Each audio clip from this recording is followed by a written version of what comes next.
ಮೈಸೂರಿನ ಚಾಮರಾಜ ಕ್ಷೇತ್ರದಲ್ಲಿ ವಸತಿ ನಿರ್ಮಾಣಕ್ಕೆ ಅಗತ್ಯ ಭೂಮಿ ಕಲ್ಪಿಸಲು ರಕ್ಷಣಾ ಇಲಾಖೆಯೊಂದಿಗೆ ಮಾತುಕತೆ ನಡೆಸುವುದಾಗಿ ಕಂದಾಯ ಸಚಿವ ಕೃಷ್ಣ ಬೈರೇಗೌಡ ವಿಧಾನಸಭೆಯಲ್ಲಿ ತಿಳಿಸಿದ್ದಾರೆ. ಪ್ರಶ್ನೋತ್ತರ ಕಲಾಪದಲ್ಲಿ ತನ್ವೀರ್ ಸೇಠ್ ಪ್ರಶ್ನೆಗೆ ಉತ್ತರಿಸಿದ ಸಚಿವರು, ಚಾಮರಾಜ, ನರಸರಾಜ ಮತ್ತು ಚಾಮುಂಡಿ ಕ್ಷೇತ್ರದಲ್ಲಿ ವಸತಿ ನಿರ್ಮಾಣಕ್ಕೆ ಭೂಮಿ ಕಲ್ಪಿಸುವ ಸಂಬಂಧ ಗೊಂದಲ ಉಂಟಾಗಿದೆ. ಇದನ್ನು ಬಗೆಹರಿಸುವ ನಿಟ್ಟಿನಲ್ಲಿ ರಕ್ಷಣಾ ಇಲಾಖೆಯೊಂದಿಗೆ ಮುಂದಿನ ವಾರ ಚರ್ಚಿಸಲಾಗುವುದು. ಬಳಿಕ ಸಾಧಕ ಬಾಧಕಗಳ ಕುರಿತ ಮಾಹಿತಿಯನ್ನು ವಸತಿ ಇಲಾಖೆಗೆ ತಿಳಿಸಲಾಗುವುದು ಎಂದು ಹೇಳಿದರು. ಇದೇ ವೇಳೆ ಭೂಮಿಯ ಅಭಾವವನ್ನು ತಪ್ಪಿಸಬೇಕಾದರೆ ಬಹುಮಹಡಿ ಕಟ್ಟಡ ನಿರ್ಮಿಸುವತ್ತ ಯೋಜನೆ ರೂಪಿಸಬೇಕು ಎಂದು ಸಲಹೆ ನೀಡಿದರು. ರಾಜ್ಯದ ತಾಂಡಾ ಗ್ರಾಮಗಳಿಗೆ ಮೂಲಭೂತ ಸೌಕರ್ಯಗಳನ್ನು ಒದಗಿಸುವ ಜೊತೆಗೆ ಸ್ಮಶಾನ ಪ್ರದೇಶವನ್ನು ಕಲ್ಪಿಸಲು ರಾಜ್ಯಾದ್ಯಂತ 58 ಕೋಟಿ ರೂಪಾಯಿ ವೆಚ್ಚ ಮಾಡಲಾಗಿದೆ ಎಂದು ಕಂದಾಯ ಸಚಿವ ಕೃಷ್ಣ ಬೈರೇಗೌಡ ಹೇಳಿದ್ದಾರೆ. ಪ್ರಭು ಚೌಹಾಣ್ ಪ್ರಶ್ನೆಗೆ ಉತ್ತರಿಸಿದ ಸಚಿವರು, ಹಣ ನೀಡಲು ಸರ್ಕಾರ ಮುಂದಾದರೂ ಸ್ಮಶಾನಕ್ಕೆ ಸ್ಥಳಾವಕಾಶ ಸಿಗುತ್ತಿಲ್ಲ. ಔರಾದ್ ಕ್ಷೇತ್ರದಲ್ಲಿ ಉಂಟಾಗಿರುವ ಈ ಸಮಸ್ಯೆ ಕುರಿತು ಸ್ಥಳೀಯರೊಂದಿಗೆ ಚರ್ಚಿಸಿ ತೀರ್ಮಾನಿಸಲಾಗುವುದು. ಈ ಸಂಬಂಧ ಜಿಲ್ಲೆ ಮತ್ತು ತಾಲೂಕು ಅಧಿಕಾರಿಗಳಿಗೆ ಸೂಚಿಸಲಾಗುವುದು ಎಂದರು.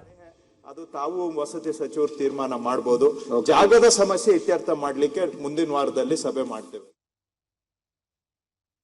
ರಾಜ್ಯದಲ್ಲಿ 17,969 ಎಕರೆ ವಕ್ಫ್ ಆಸ್ತಿ ಒತ್ತುವರಿಯಾಗಿದ್ದು, 9 ಇಲ್ಲದೆ ಇರುವಂತಹದಕ್ಕೆ ಬರುವ ಒಂದು 15 ದಿನದ ಒಳಗಡೆ ಒಂದು ಕಾದಿರಿಸುವಂತಹದನ್ನ ಮಾಡೋಣ. ಅದು ಅಲ್ಲದೆ ಅದು ಸೂಕ್ತ ಅಲ್ಲ ಅಂತ ಕಂಡು ಬಂದ ಸಂದರ್ಭದಲ್ಲಿ ಡಿಸಿ ಅವರು ಸ್ಥಳೀಯವಾಗಿ ಯಾರಾದರೂ ಖಾಸಗಿಯವರು ಕೊಡೋ ಆಗಿದ್ರೆ, ನಮಗೆ ಎಟುಕುವ ದರದಲ್ಲಿ ಸಿಗುವ ಆಗಿದ್ರೆ ಅದನ್ನ ಪ್ರಸ್ತಾವನೆ ಕಳಿಸ್ಲಿಕ್ಕೂ ನಾನು ಹೇಳ್ತೇನೆ, ಅದಕ್ಕೂ ಕೂಡ ನಾವು ಒದಗಿಸ್ಕೊಡ್ತೇವೆ. ಎರಡನೇದು ಅವ್ರು ಕೇಳಿದ ಪ್ರಶ್ನೆ, ಅದಕ್ಕೆ ಕಾಂಪೌಂಡ್, ನೀರಿನ ವ್ಯವಸ್ಥೆ, ಅದು ನಾವು ಗ್ರಾಮ ಪಂಚಾಯತಿಗೆ ಹ್ಯಾಂಡ್ ಓವರ್ ಮಾಡ್ತೇವೆ. ಅವರು ಆ ಎಲ್ಲ ಸೌಲಭ್ಯಗಳನ್ನ ಕೊಡಬೇಕಾಗುತ್ತೆ. ನರೇಗಾದಲ್ಲಿ ಅದೆಲ್ಲದಕ್ಕೂ ಕೂಡ ಸ್ಟ್ಯಾಂಡರ್ಡ್ ಎಸ್ಟಿಮೇಟೇ ಇದೆ. ಕಾಂಪೌಂಡ್ ಮಾಡಿ ನೀರಿನ ವ್ಯವಸ್ಥೆ ಮಾಡಿಕೊಡುವಂತಹದ್ದು ಗ್ರಾಮ ಪಂಚಾಯತಿಯವ್ರು ಮಾಡಿಕೊಡ್ಬೇಕು. ನಾನು ಅವರಿಗೆ ಡಿಸಿ ಅವ್ರಿಗೆ ಹೇಳ್ತೇನೆ, ಸಿಇಒ ಅವ್ರಿಗೆ ಸೂಚನೆ ಕೊಡ್ಲಿಕ್ಕೆ ಇದಕ್ಕೆ ಬೇಕಾದಂತ ಮೂಲಭೂತ ಸೌಕರ್ಯಗಳನ್ನ ನರೇಗಾ ಕಾರ್ಯಕ್ರಮ ಉಪಯೋಗಿಸಿ ಮಾಡ್ಲಿಕ್ಕೆ. ನರೇಗಾ ಮುಂದೆ ಏನಾಗುತ್ತೆ ನೋಡೋಣ, ಬಟ್ ಯಾವ್ದಾದ್ರು ಒಂದು ಪ್ರಾವಿಷನ್ ಇರುತ್ತೆ ಅಂತ ನಾನು ತಿಳ್ಕೊಂಡಿದ್ದೇನೆ.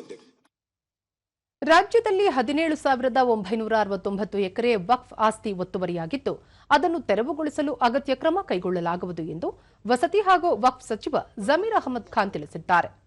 ಹಫ್ಜಲ್ಪುರ ಶಾಸಕ ಎಂವೈ ಪಾಟೀಲ್ ಪ್ರಶ್ನೆಗೆ ಉತ್ತರಿಸಿದ ಸಚಿವರು, ರಾಜ್ಯದಲ್ಲಿ 1,10,860 ಎಕರೆ ವಕ್ಫ್ ಜಮೀನಿದ್ದು, ಅದರಲ್ಲಿ ಈಗ 20,054 ಎಕರೆ ಮಾತ್ರ ಉಳಿದಿದೆ. 17,196 ಎಕರೆ ಒತ್ತುವರಿ ತೆರವುಗೊಳಿಸಲು ಕ್ರಮ ಕೈಗೊಳ್ಳಲಾಗಿದೆ.